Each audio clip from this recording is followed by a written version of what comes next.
with flexible repayment plan. We are located in different parts of Taraba State. Jalingo branch, opposite Civil Service Commission, 183 Amarua Way, 090-3134-4333. Zing branch, Zenith Bank agent beside College of Education, Zing, 070-3125-2559. Are you a businessman or woman? Do you need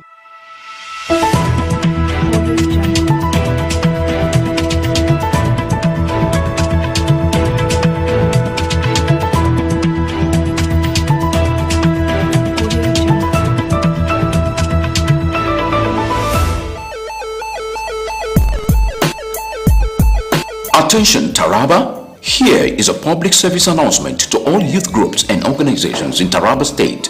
The Senior Special Assistant to the Governor of Taraba State on Youth Affairs, in collaboration with the Special Advisor, Youth Empowerment and the National Youth Council of Nigeria, Taraba State Chapter, invites all youth groups in the state to register for Taraba State Youth Transformation Initiative. Registration is free. The Taraba Youth Transformation Initiative is strategically designed to identify and equip youth groups with skills to enhance youth development. Registration will take place in all the 168 political wards in Taraba State. Registration starts 31st of March 2025.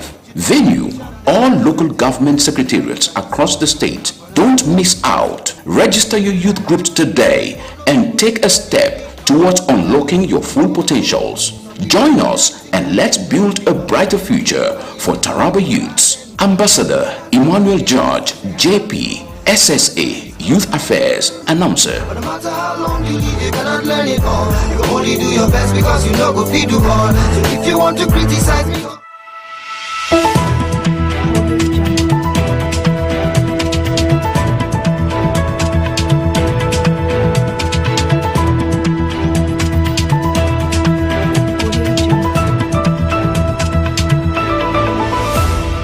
Som TV Live.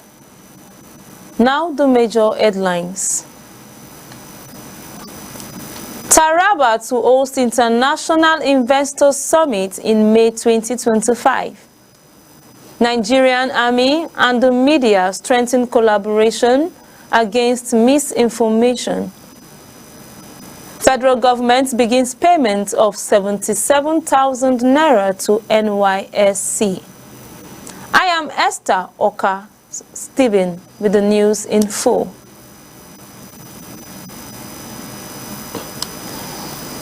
The air was electrified with excitement as Chief Gabriel Olayinka, CEO of Som TV, hosted an exclusive post-commissioning celebration in honor of the Som TV multimedia digital station successful launch. The event, held at Red House Jalingo, brought together Som TV staffs, media professionals, and well-wishers in a spirited gathering filled with camaraderie and appreciation.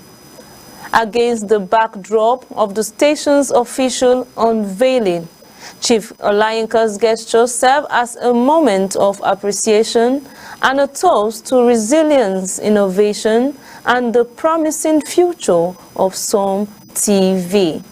Som TV correspondent Faith Apollos fights in the report. It was a night of celebration, reflection, and renewed commitment as the management and staff of Som TV, alongside well-wishers, gathered at Roadhouse Jalingo for an exclusive post-commissioning event. The atmosphere was charged with excitement as Chief Gabriel Olayinka, CEO of Som TV, hosted the grand occasion, marking a defining moment in the station's journey. The celebration followed the successful unveiling of Som TV multimedia digital station, a milestone heralding a new era in Taraba State media industry.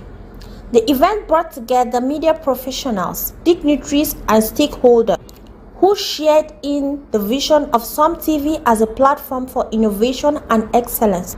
Guests were treated fine dining, engaging conversation, and a moment of lightning entertaining as karaoke performers stole the show.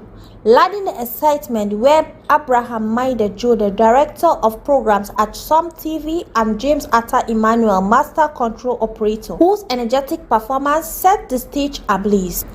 As the night drew to a close, Chief Olayinka was not left out in the karaoke.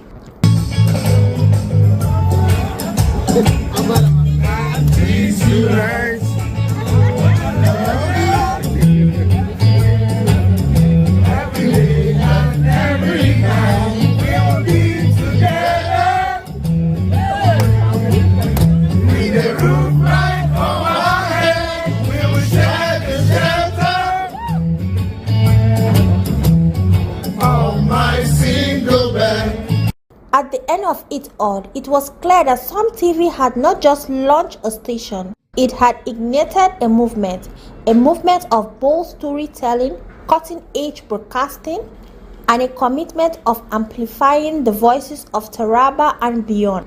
Indeed, the celebration may have ended, but the journey of Som TV has only just begun. A new chapter for Som TV, and Som TV will grow. Amen. Become an international brand. Amen.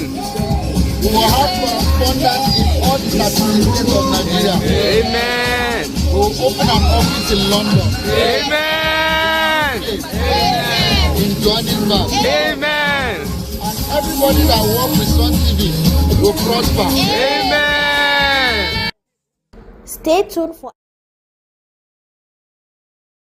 State will host an International Investors Summit in May 2025 to attract global investors and development partners, Governor Abu Kefas has announced. Speaking while receiving the European Union EU ambassador to Nigeria and West Africa, Jutta Mignot in Jalingo, the governor emphasized his administration's commitment to fostering an investors-friendly environment. He highlighted the summit as a key platform to showcase Taraba's economic potentials alongside plans to develop Gumti National Park to boost tourism and economic activities. Ambassador Mignot welcomed the initiative, reaffirming the EU's ongoing partnership with the state. Som TV correspondent Lilian Yakubu files in the report. Host International Investors Summit in May 2025. The governor of Taraba State, Dr. Abu Kefas, has announced plans to host an International Investors Summit in May 2025 to attract global investors and development partners to the state. He made this known while receiving the European Union EU ambassador to Nigeria and West Africa, Mr. Gautier Mignot, in the T.Y. Dajima House, Jalingo.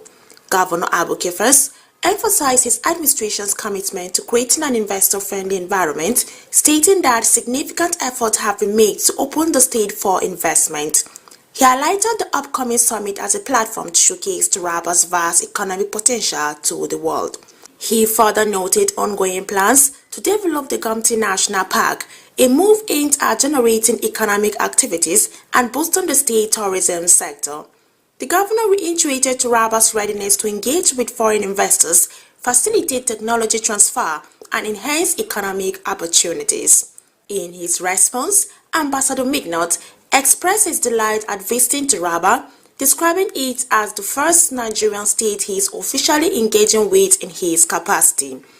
He acknowledged the EU's long-standing partnership with the state and cited previous collaborations on sustainable development projects. The visit concluded with the governor presenting souvenirs to the EU delegation in appreciation of their partnership with Taraba State. We've done a lot to have gotten to this place we are in Taraba so that we can open up the state for investors. And as a follow-up to that, we are organizing an international investors for investment summit sometime in May. The date will soon be announced, and we believe that we're working in collaboration with an international PR group that will help us to showcase our investment summit, and we are fortunate to have you here. Also, you're going to help us to clear some doubt because we have many investors from Europe that want to come, but I know that a lot of them have reservations. So with you coming here today, that reservation has been broken, and it will remain broken. At the end of January, I had the honor to present my credentials officially to His Excellency, the President of Nigeria, and so now I can officially engage with ministers, governors, pay official visits like this one to states, and Taraba State is one of the first states I'm visiting. And in this framework, we have had recently some cooperation projects implemented here in the state, like the EU support to food security and resilience in Taraba State project, which was implemented by Oxfam and ended a few months ago. In 6 LGAs of the state: Ardokola, Kumi, Takum, Donga, Ukari, and Zing. And then we had also another project on conflict resolution between farmers and herders, the Comitas project, which has been implemented by Search for Common Ground together with IOM and Mercy Corps, especially in 2 LGAs, Zing and Lao. And this project has very recently also come to an end. Taraba to host International Investors Summit in May 2025. The Nigerian Army is strengthening its collaboration with the media to combat misinformation and enhance national security. At the media chat in Gombe State, top military officials, academics, and experts emphasized the need for responsible journalism and strategic partnership. Some TV correspondent Kamal Hamajo fights in the report. The Nigerian Army has reiterated its commitment to working with the media to enhance national security. At the media chat in Gombe, the Chief of Army Staff, Lieutenant General Olufemi Oluwede, represented by Major General Obina Odunwa, stressed the need for responsible journalism in addressing security challenges. While the pen is considered mightier than the sword, we can all agree that our current security environment demands stronger cooperation and partnership between the pen and the sword, which in this regard represents the media and the army. Therefore, we must maintain regular communication channels to ensure transparent reporting on military operations, timely dissemination of information, countering disinformation and misinformation while building public confidence. The Chief of Civilian Military Affairs, Major General Osi Chibuisi, and the Managing Director of the News Agency of Nigeria, Ali Muhammad Ali, called for ethical reporting to counter misinformation. The theme for today's media chat is harnessing whole of society approach, enhance information management, national security in perspective. This theme was carefully engendering positive narratives, transparency, and mutual respect in the joint pursuit of national security objectives. For us to synergize in the areas of objective media reportage, bearing in mind that promoting national interest, peace and security is our collective responsibility. In the goodwill message, the Vice Chancellor of Federal University Kashere, Professor Umar Pate, urged stakeholders not to take peace for granted, emphasizing the constitutional roles of both security agencies and the media. In life, there are 3 things we take for granted: peace, good health, and freedom. Freedom to receive and impart information. Now, going to my own constituency, the media, I wrote my PhD on press and military relations in Nigeria 1985 to 1993. When I was defending it, or in the course of my research, that was when I got very close to the military and got to know a lot and appreciated why certain things happen. And of course, the conclusion is we have misunderstanding and fractions or sometimes frictions between the military and the press for 3 or 4 major reasons. One,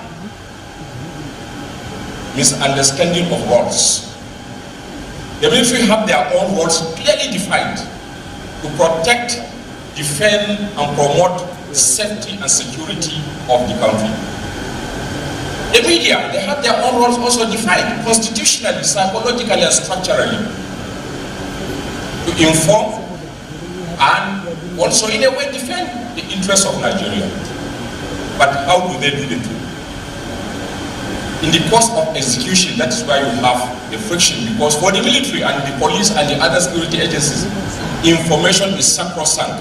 Therefore, we cannot afford to misuse information. For the media, we have to disseminate information at the fastest, earliest moment. That's why you have flash number 1.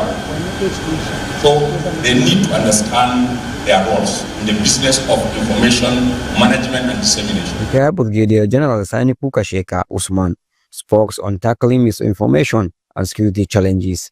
He stressed collaboration between the government, security agencies, media, and the public, recommending stronger partnership and monitoring mechanism. Addressing them requires a united effort involving various stakeholders, which include the following, starting with the government. Government plays a very critical role in establishing regulatory framework, supporting media literacy programs, and implementing policies to curb the spread of fake news, disinformation, and misinformation, while promoting a fact-checking initiative.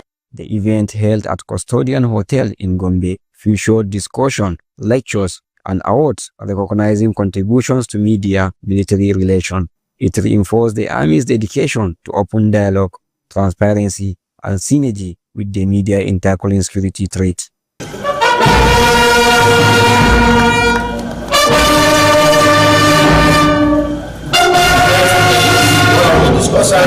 From Gombe, Kamal Hamadi, Sun TV News. The federal government has commenced payment of the 77,000 Naira monthly allowance to National Youth Service Corps members. The pay increase, announced by President Bola Ahmed Tinubu in September 2024, initially sparked excitement but was met with delays, leaving Corps members receiving the previous 33,000 Naira allowance for nearly 6 months. Reports as it that 7 Corps members in some states in Nigeria has confirmed the payment in face of the concern that the payment may be in batches, as some Corps members have received their allowances while others await theirs. The development follows assurance from the Minister of Youth and the government would clear the backlog of the 77,000 Naira allowance. 7 governors from Bauchi, Adamawa, Bayelsa, Enugu, Osun, Plateau, and Zamfara states have jointly filed a lawsuit against President Bola Tinubu contesting his decision to suspend Rivers State Governor Siminalayi Fubara, his deputy, and members of the State House of Assembly. The governor, all from the PDP, assert that the President's March 18th proclamation issued under the state of emergency is unconstitutional and poses a serious threat to democratic governance. Relying on Section 1, 2, 5, and 305 of the 1999 Constitution, they urge that the President lack the legal authority to remove elected officials and install a sole administrator. Through this legal action, they seek an urgent judicial intervention to overturn the suspension and uphold constitutional checks on executive power. However, legal experts speculate that the president may have invoked the doctrine of necessity, a principle applied in extraordinary circumstances when strict constitutional compliance could hinder governance. This raises a fundamental question. Does the urgency of stabilizing Rivers State justify overriding its democratic institution? On this folding constitution debate in our House, Public Affairs analyst Mr. Abraham Minor Jordan shares his perspective. Well, good evening. The situation in Rivers is a serious constitutional matter that requires caution and strict adherence to the rule of law. The decision by President Bola Ahmed Tinubu to suspend the governor of Rivers State, Siminalayi Fubara, members of the assembly on state of emergency has sparked intense debate about the limits of executive power in a democracy. While stability in any state is important, it must not come at the cost of constitutional governance. Nigeria operates under a system of laws, and any actions that appears to override elected authority must be subjected to judicial scrutiny. That is why the move by the 7 governors to approach the Supreme Court is commendable. Instead of resorting to political brinkmanship, they have chosen the path of legal interpretation, seeking clarity on whether the president's action align with the 1999 Constitution. Now, this case, to me, presents the Supreme Court with a crucial opportunity to define the extent of presidential powers in declaring the state of emergency. The question is, can the president unilaterally remove elected officials in such circumstances, or must he follow specific constitutional provisions? Now, these are questions that require clear answers to prevent further constitutional crisis. So as Nigerians, we must remain patient and allow the judiciary to do its job. The rule of law must prevail, and whatever decision the Supreme Court arrive at, we have a lasting impact on how our democracy functions. And in the end, this is not just about Rivers State. It's about the integrity of Nigeria's democratic institutions. So just like the governors have approached the courts, we appeal to Nigerians to wait for the Supreme Court to interpret and also set a clear path so that in the future may not need to go through all these constitutional crisis to arrive at it. So that is my opinion of the situation so far. But kudos to the governors of those states that have taken the matter to the Supreme Court. And that is just what I have to say for now. Good evening. Moving forward now, the Edo State Governor Monday Okpebholo has declared a state of emergency on public schools due to the deteriorating condition.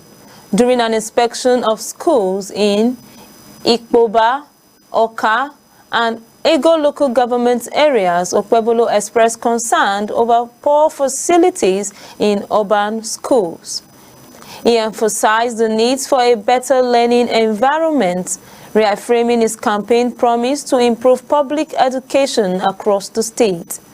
The governor cited issues such as erosion, cutting of access roads, and school lacking fences, particularly at Amide Secondary School and Evabraka Secondary School.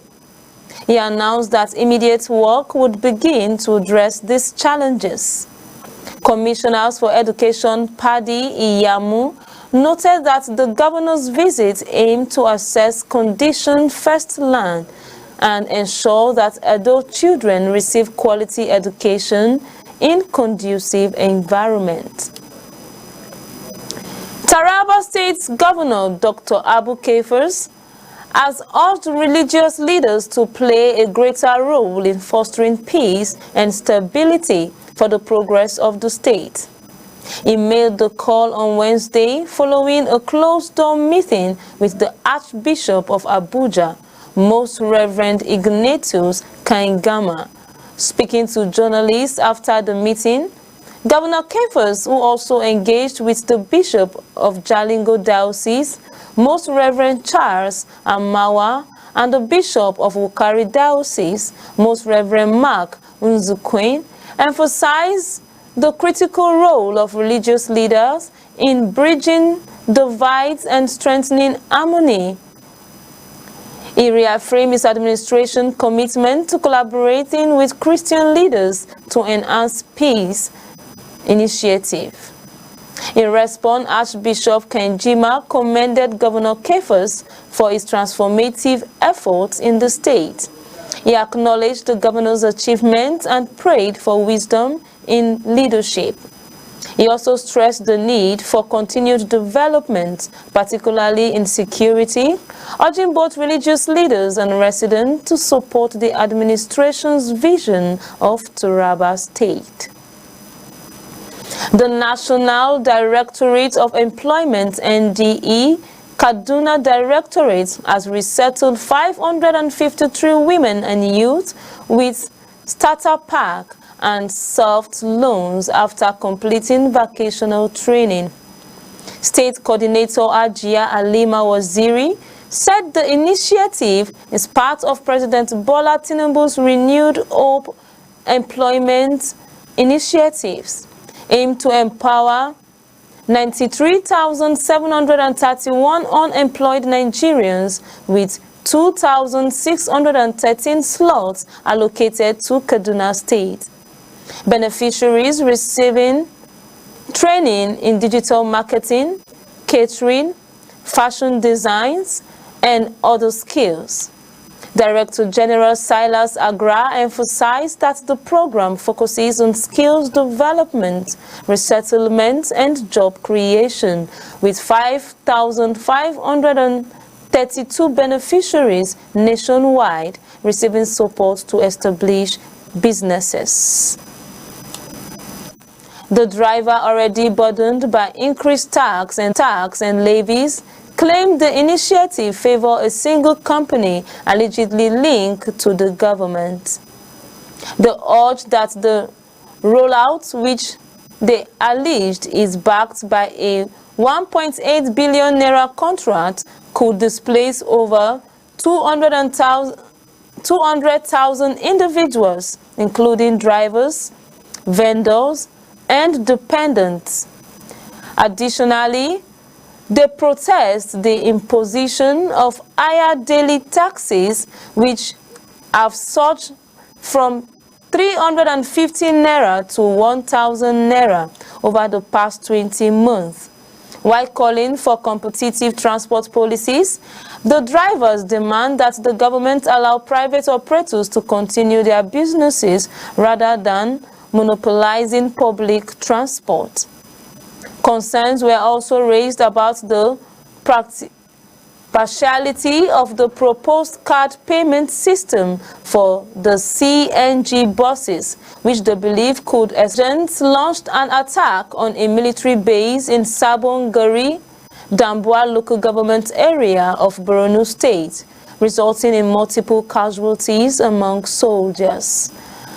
Local sources reported that the assault occurred on Monday evening with heavy gunfire, causing significant losses. In an attempt to reinforce the base, military personnel reportedly stepped on the landmine, leading to further injuries and potential fatalities. While exact figures remain unclear, a military source confirmed today has urged military commander to strengthen collaboration with stakeholders to enhance security efforts. Speaking at the first Senior Command and Leadership Seminar in Nasarawa State, he emphasized strategic communication and cooperation with security agencies and civil society for long-term stability. The Oyo State government has intensified surveillance, case management, and vaccination campaign to prevent a diphtheria outbreak, or Olua Serimi Ojuntumobi urged residents to maintain personal hygiene, adhere to public health guidelines, and ensure children receive the pentavalent vaccine at 6, 10, and 14 weeks of age. She also advised pregnant women to take the tetanus vaccine during antenatal care. Diphtheria, a high contagious bacterial infection, spreads through respiratory system and direct contact, primarily affecting the throat and upper airways. Symptoms include sore throat, fever, swollen limbs, nodes, and in severe cases, respiratory distress. According to the Nigerian Center for Disease Control and Prevention, the country has recorded 226 confirmed cases from 42,805 suspected cases across 36 states of the FCT, with 1,331 deaths reported. The agency continues to provide technical and off-site support for case identification and response, while urging states to improve reporting and response efforts. Operatives of the Plateau State Police Command have arrested a suspected kidnapper and recovered ammunition in Cambrai community, Kanki local government area. Acting on intelligence received at 10:40 p.m. on March 25, officers led by the Divisional Police Headquarters in Kanki apprehended 25-year-old Awal Aruna, an indigene of Kaduna State, at a hotel in the area. A search of the suspect's belongings yielded 51 rounds of 7.62 x 51 ammunitions, 14 rounds of 7.62 x 99 ammunition, an AA cartridge, an empty AK-47 magazine, assorted charms, and other suspicious items. Police confirmed that investigations are ongoing and efforts are being intensified to track down other members of the criminal syndicate. Stakeholders in Sokoto State have urged the government to increase its annual budget allocation for the reformation of the Almajiri education system. During a media roundtable organized by Planned International and partnership with the Productive Community for Sustainability Initiatives, partnership highlighted the urgent need for reform. Musa Mohamed Wamako, director at the State Ministry Budget, attributed delays in budget implementation and the centralized account system introduced during the military era, which has hindered progress. Nura Usman, a director at the Sokoto State House of Assemblies, revealed that despite a 70 million naira allocation for Almajiri education in 2024, there was zero budget performance. In 2025, the allocation was reduced to 28.27 naira, further raising concern. Budget analyst Yusuf Abdullahi also noted that major infrastructure projects for Almajiri schools had received fundings on paper but remained unimplemented. Stakeholders, including Nigerian Union of Journalists Sokoto Chairman Comrade Usman's Benji, emphasized the need to integrate Almajiri education in the formal system. Meanwhile, development partners expressed hope that improved budget management and it could derive meaningful progress in reforming the system. Speaking at a meeting with the Delta State Traditional Council during a 2-day working visit, she emphasized the administration focus on health care and called to traditional leaders to advocate for improved health awareness within their communities. As part of her visit, the First Lady formally presented 10,000 proactive gears to midwives and fourth-line healthcare workers in the South-South region.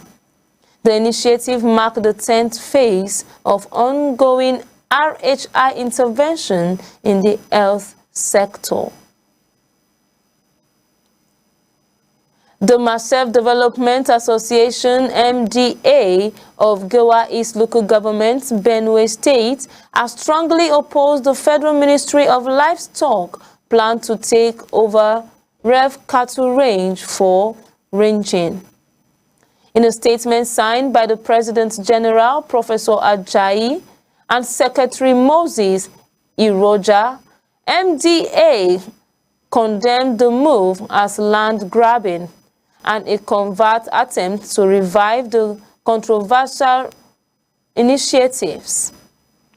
The association urged the government to focus on tackling insecurity and enabling displaced farmers to return to their lands. MDA emphasized the ranging in a private business and should not justify forced land acquisition. The group called on Benue State Governor Reverend Father Isent Elia to reject the plan and protect the rights of livelihoods in the state's residents. The Ogun State Commissioner for Environment, Olaran Sheya, has called for improved water management and environmental sustainability to combat climate change.